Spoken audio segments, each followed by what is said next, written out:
बिस्मिल्लाहिर्रहमानिर्रहीम। आज का हमारा टॉपिक है प्राइसिंग प्रैक्टिसेस। इसको हम देखेंगे कि ये क्या होता है। आपको पता है मुख्तलिफ मार्केट स्ट्रक्चर्स के अंदर जो प्राइसिंग स्ट्रेटजीज होती हैं वो मुख्तलिफ होती हैं। आज के टॉपिक में जो की कॉन्सेप्ट वो आपकी स्क्रीन पे आ रहे हैं, आप देख रहे हैं। इसमें हम देंगे हमारे कॉन्सेप्ट्स होंगे competitive market pricing rule of thumb, imperfectly competitive pricing rule of thumb, और हम आज के लेक्चर में पढ़ेंगे markup on cost, profit margin, optimal markup on cost, markup on price, optimal markup on price, learner index of monopoly power, price discrimination, market segment, first degree price discrimination, second degree price discrimination, third degree price discrimination. हम पढ़ेंगे by product क्या होती है, common cost क्या होती है, vertical relation क्या होते हैं, वर्टिकल इंटीग्रेशन और ट्रांसफर प्राइसिंग क्या होती है। ये हमारे की कॉन्सेप्ट्स हैं जिनको आगे चल के हमने पढ़ना है। आप मेरे साथ रहिएगा और टेंशन से आप देखते रहिएगा। जिस चीज़ की आपको समझ ना आए वहाँ पे आपने अपना माइक ओपन करके क्वेश्चन कर लेना है। तो चलें, सबसे पहले हम बात करते हैं प्राइसिंग रूल्स ऑफ थंब की। ठीक है, तो इसमें कंपेटिटिव मार्केट्स जो हैं इसमें इन्वॉल्व होती हैं कंपेटिटिव मार्केट। आपको पता है कंपेटिटिव मार्केट्स के अंदर ऐसा होता है कि जहाँ पे आपका मार्जिनल रेवेन्यू मार्जिनल कॉस्ट को माइनस करें तो वो मामूली सा प्रॉफिट होता है। ठीक है, आपका नॉर्मल प्रॉफिट होता है। अब फिर कंपेटिटिव मार्केट में एमसी इक्वल होते हैं, वहाँ पे इक्विलिब्रियम होता है और वहीं पे प्रॉफिट मैक्सिमाइज होता है जो कि नॉर्मल होता है। कंपेटिटिव मार्केट्स में हमेशा आपको पता होगा कि सेम होते हैं। अगर कभी आपने कंपेटिटिव मार्केट का देखा हो तो जो एमआर है, एमआर जो होता है और प्राइस वो सेम होते हैं। ठीक है ना, एक ही होते हैं। तो प्रॉफिट मैक्सिमाइजेशन, अगर यहाँ पे हम क्वांटिटी और यहाँ पे एमआर को लेते हैं ना, ठीक है। तो अच्छा, इम्परफेक्टली जो कंपेटिटिव मार्केट होती है माय डियर, उसमें विद इम्परफेक्ट कंपटीशन प्राइस ज्यादा होती है मार्जिनल रेवेन्यू से।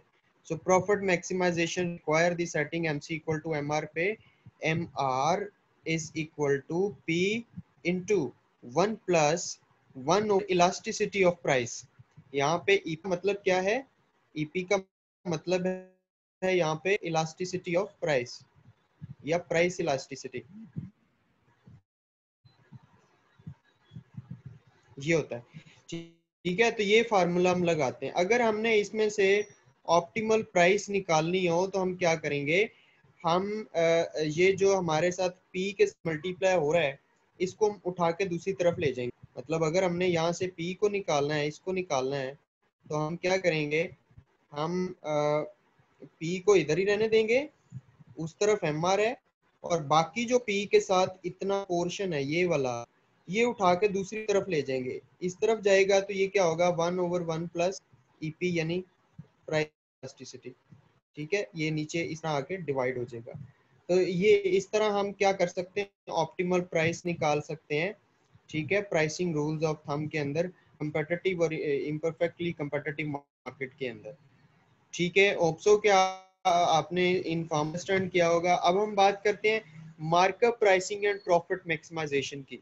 ऑप्टिमल मार्कअप ऑन कॉस्ट की बात कर रहे हैं हम यहाँ पे।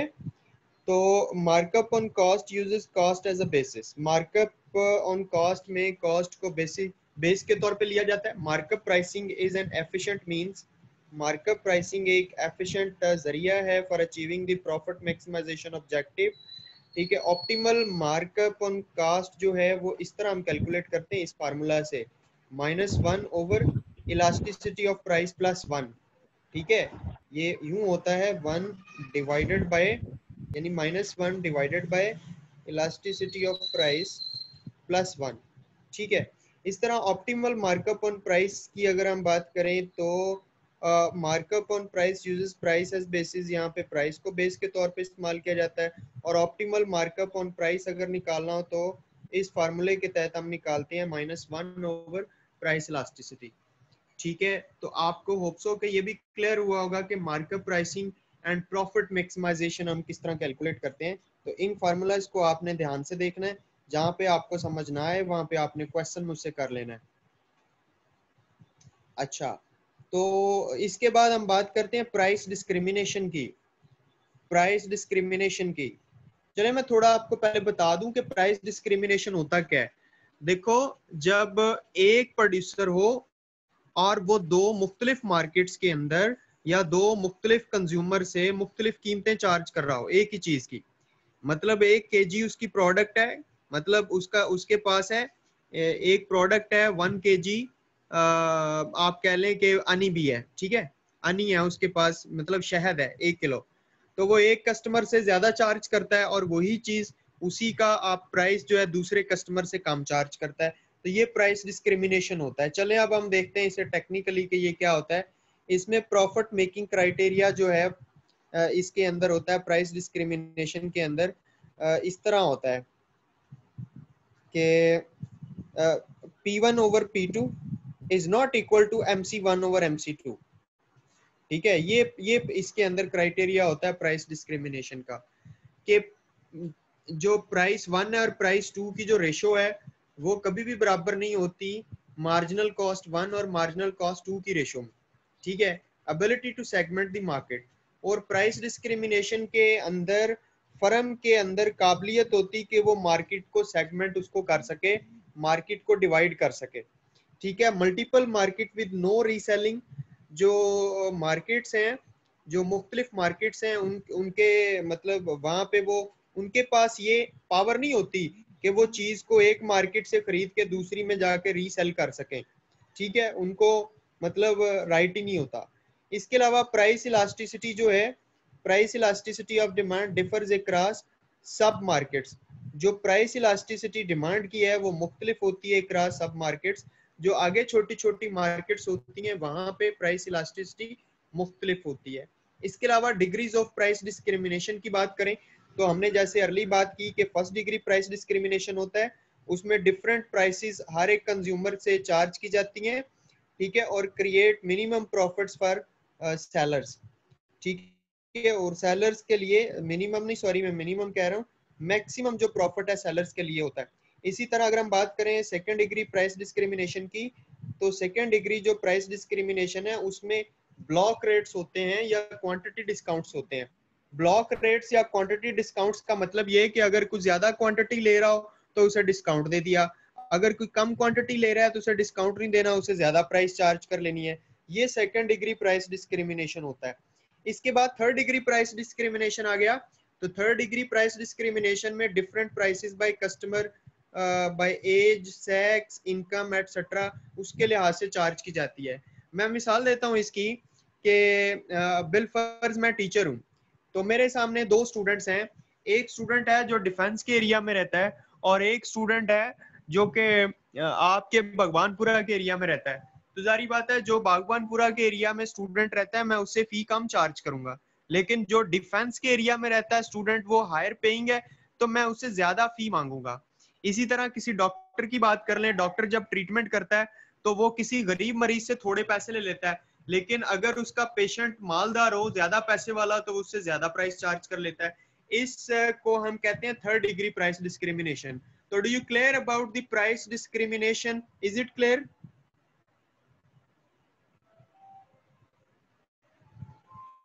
Okay, I think you clear all. Now look at the diagram. अब यहाँ पे हम चूंकि MC और MR की बात कर रहे थे,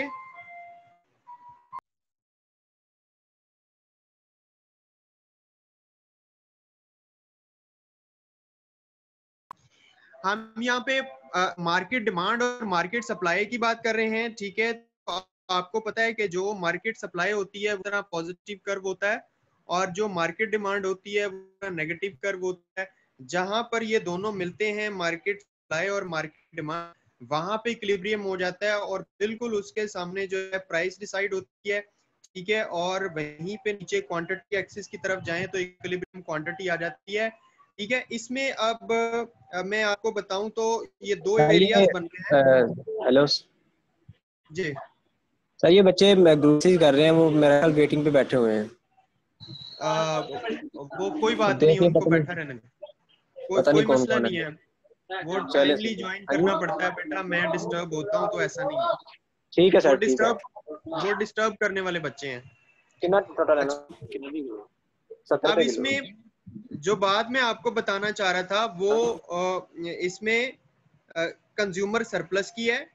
ये जो प्राइस से ऊपर वाला हिस्सा है, ये जिसको मैं अभी ये हाईलाइट कर रहा हूँ, सॉरी,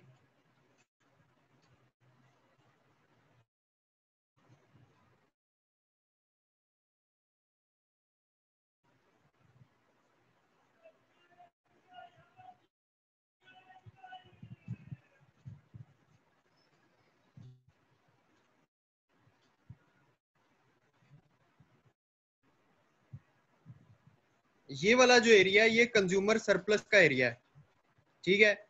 और इसके अलावा ये जो एरिया है जिसके अंदर ये मैं शेड कर रहा हूँ अभी, ये प्रोड्यूसर सरप्लस का एरिया है, इक्विलिब्रियम प्राइस से नीचे, ठीक है ना।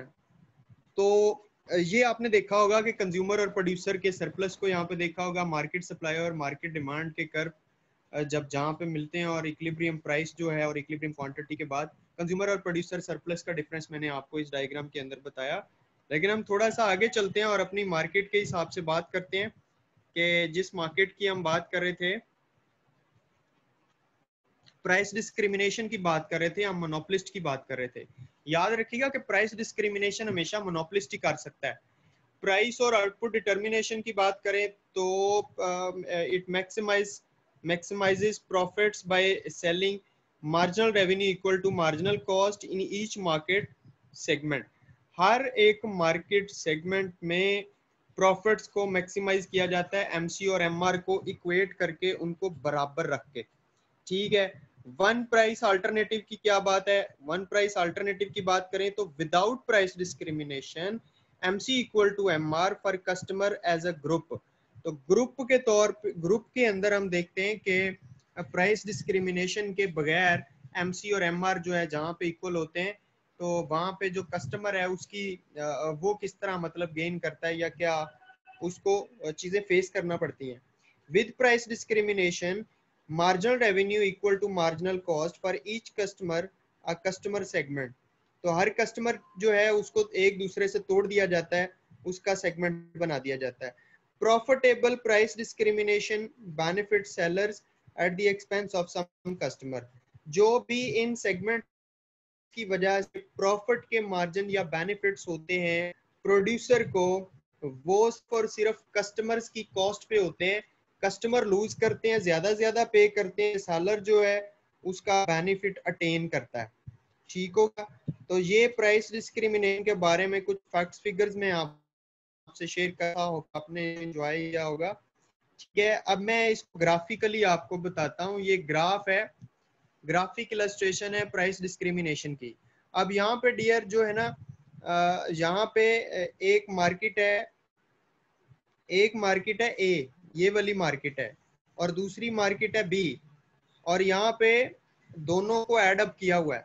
यहाँ पे अगर इस मार्केट के अंदर अगर आप देखें तो यहाँ पे जो एवरेज और मार्जिनल रेवेन्यू के कर्व हैं ये स्टीपर हैं, ठीक है। ये स्टीपर क्यों है? यहाँ पे जो मोनोपोलिस्ट है उसकी चीज की डिमांड लेस इलास्टिक है। Less elastic in the sense कि अगर वो कीमत बढ़ाएगा भी तो उसकी क्वांटिटी में कोई ज्यादा फर्क नहीं आएगा।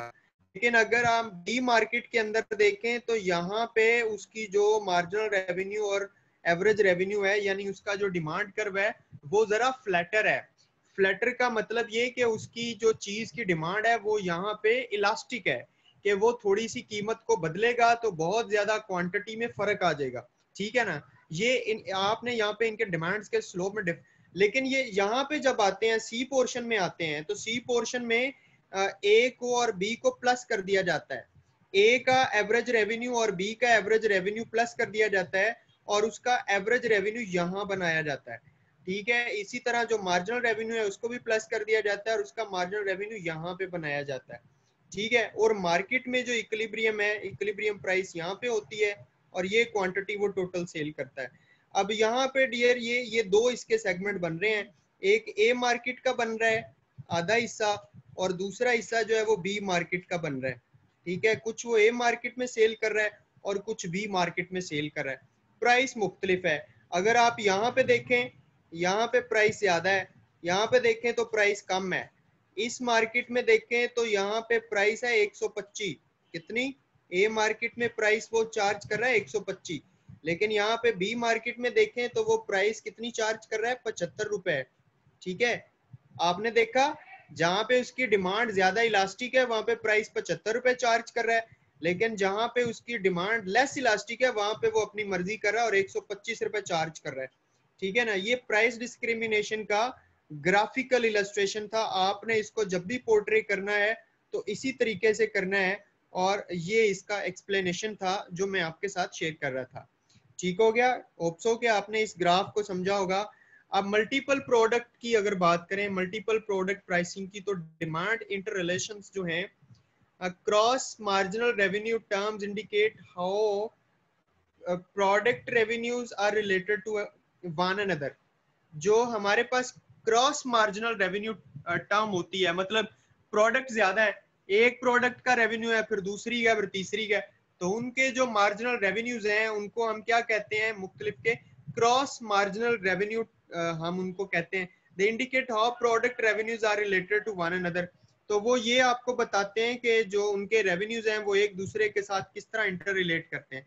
और अगर हम प्रोडक्शन इंटर रिलेशंस की बात करें तो जॉइंट प्रोडक्ट्स में compete for resources or be complementary. तो जो जॉइंट प्रोडक्ट्स हैं वो जॉइंट प्रोडक्ट्स जो हैं वो compete कर सकती हैं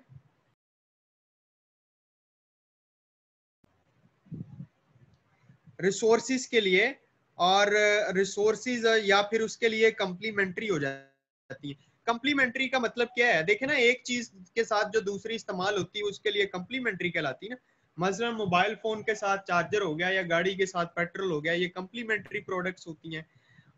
by product is any output customarily produced as a direct result of an increase in the production of some other outputs।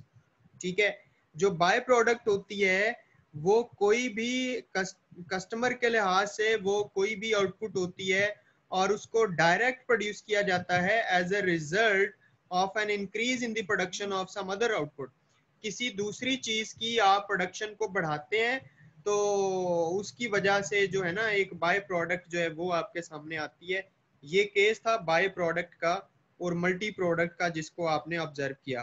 तो होप्सो कि आपको समझ आ रही होगी। कोई अगर मसला हो तो काइंडली आप पूछ लीजिएगा।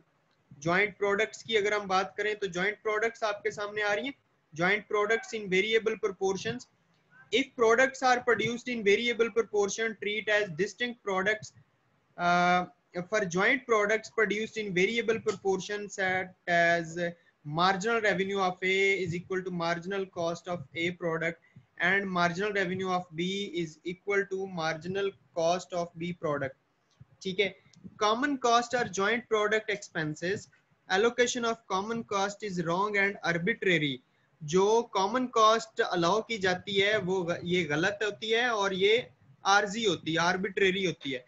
जॉइंट प्रोडक्ट्स जो होती हैं फिक्स प्रोपोर्शंस में, some products are produced in a fix ratio. उनको एक खास फिक्स रेशो से प्रोड्यूस किया जाता है, जैसा कि Q is equal to Q A is equal to Q B. मतलब दोनों प्रोडक्ट्स की क्वांटिटी सेम प्रोड्यूस की जा रही है। और मार्जिनल रेवेन्यू क्वांटिटी का जो मार्जिनल रेवेन्यू है उसमें MRA MRB प्लस करें तो MCQ बनेगा। ये उसका फार्मूला है, ये उसकी इलस्ट्रेशन है जॉइंट प्रोडक्ट्स की। लेकिन जॉइंट प्रोडक्ट्स में आपको आई थिंक सो कि इसके आपको ज्यादा डिटेल में जाने की जरूरत नहीं है। जॉइंट प्रोडक्ट्स को बस इतना ही आपको पता होना चाहिए। जॉइंट प्रोडक्ट्स का अगर ग्राफिकल डिस्प्ले अगर आप देखना चाहते हैं तो ये जॉइंट प्रोडक्ट्स का ग्राफिकल डिस्प्ले है। इसमें अगर आप मैं आपको थोड़ा सा हाईलाइट करके बताऊं तो ये एक प्रोडक्ट है जिसका ये आपके सामने एवरेज रेवेन्यू है और ये उसका डिमांड कर्व है, एवरेज रेवेन्यू, और नीचे मार्जिनल रेवेन्यू है। इसको हम मार्जिनल MR कहते हैं और इसको हम AR कहते हैं, एवरेज रेवेन्यू कहते हैं। ठीक है, ये एक प्रोडक्ट का है जिसे प्रोडक्ट हम A कहते हैं। इसी तरह दूसरी प्रोडक्ट की बात करें तो दूसरी प्रोडक्ट जो है उसका जनाब ये AR है और ये उसका MR है, ये दूसरी प्रोडक्ट है, राइट। तो एक एमसी कर्व है जो कि आपको इक्विलिब्रियम की तरफ ले जाता है, ठीक है ना। तो यहाँ पे जो दोनों प्रोडक्ट्स हैं उनकी क्वांटिटीज, एक जो प्रोडक्ट है वो इतना सेल कर रही है, इतना सेल कर रही है, लेकिन जिसकी ज्यादा प्राइस है, जिसकी प्राइस ज्यादा रखी हुई है, वो मैं आपको बताऊं तो वो सिर्फ इतना सेल कर रही है, इतनी क्वांटिटी सेल कर रही है, ठीक है, इतनी क्वांटिटी सेल कर रही है क्योंकि उसका प्राइस ये है, क्योंकि उसका प्राइस ये है, ठीक है। लेकिन जिस जिस फर्म ने ये प्राइस रखी हुई है वो मैं आपको बताऊं तो वो इतना सेल कर रही है, इतना हिस्सा वो सेल कर रही है। क्यों? क्योंकि उसकी प्राइस जो है ना वो कम है, उसकी प्राइस कम है, इसलिए वो इतना सेल कर रही है, ठीक हो गया। तो ये ज्वाइंट और मल्टी प्रोडक्ट्स की ग्राफिकल एक्सप्लेनेशन मैं आपको बता रहा था, तो इसको मैं आपसे शेयर भी कर दूंगा। आपने इस सर डायग्राम ये को इधर वेटिंग पे बैठी होगी आयशा इजाल से, इन्होंने तो इसमें मेरी जान खानी लगाई हुई है, कह रही बार बार सर को बोलो, सर को बोलो, मुझे इन्होंने तो। ओके। तो ज्वाइंट प्रोडक्ट प्राइसिंग एग्जांपल्स की अगर हम बात करें तो joint product without excess by product profit maximisation require setting, इसका जो फार्मूला होता है ज्वाइंट प्रोडक्ट्स का, जिसमें हम प्रॉफिट मैक्सिमाइजेशन करते हैं, वो जनाब है M R Q equal to M R A plus M R B is equal to M C Q, ठीक है। तो इसी तरह marginal revenue from each by product makes a contribution toward covering marginal cost of quantity.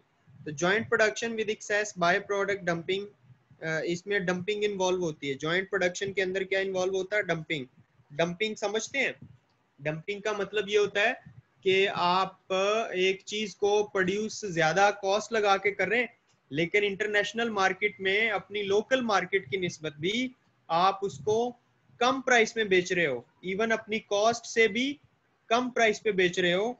ये ऐसा इसलिए कर रहे हो कि मतलब कोई फर्म जो है वो डंप करना चाहती है, वो इंटरनेशनल मार्केट को कैप्चर करना चाहती है। In order to capture international market, when a firm sell its product in the international market, even below the cost of its product, यानी उसकी जो कॉस्ट होती है, एवरेज जो कॉस्ट होती है, वो भी ज्यादा होती है जिस प्राइस पे वो ऑपरेट कर रही होती है। और ऐसा वो क्यों कर रही होती है? ऐसा वो डंपिंग करने के लिए कर रही होती है, मार्केट को कैप्चर करना चाहती है, ठीक है ना। तो जॉइंट प्रोडक्ट प्राइसिंग की एक मिसाल जो है या उसके जो फार्मूलाज हैं ये मैं आपके साथ शेयर कर रहा था, इसको भी आपने अंडरस्टैंड करना है, ठीक है। और इसके अलावा जो है ट्रांसफर प्राइसिंग होती है। ट्रांसफर प्राइसिंग का मतलब समझते हैं आप? ट्रांसफर प्राइसिंग एक प्रॉब्लम है। Pricing transfer of product among divisions of a single firm can become complicated. जो products without external markets, marginal cost is the appropriate transfer price, ठीक है। जो एक्सटर्नल मार्केट्स जहाँ पे इन्वॉल्व नहीं होती वहां पे मार्जिनल कॉस्ट जो है वो अप्रोप्रिएट ट्रांसफर प्राइस कहलाती है।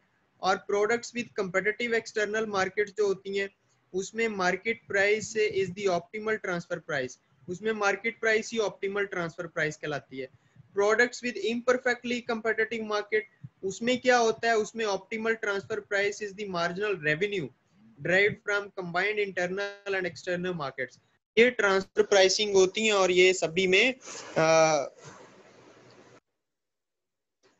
में मतलब ये तीनों जो मार्केट स्ट्रक्चर हैं उसके अंदर मैं आपको बता रहा था, ठीक है।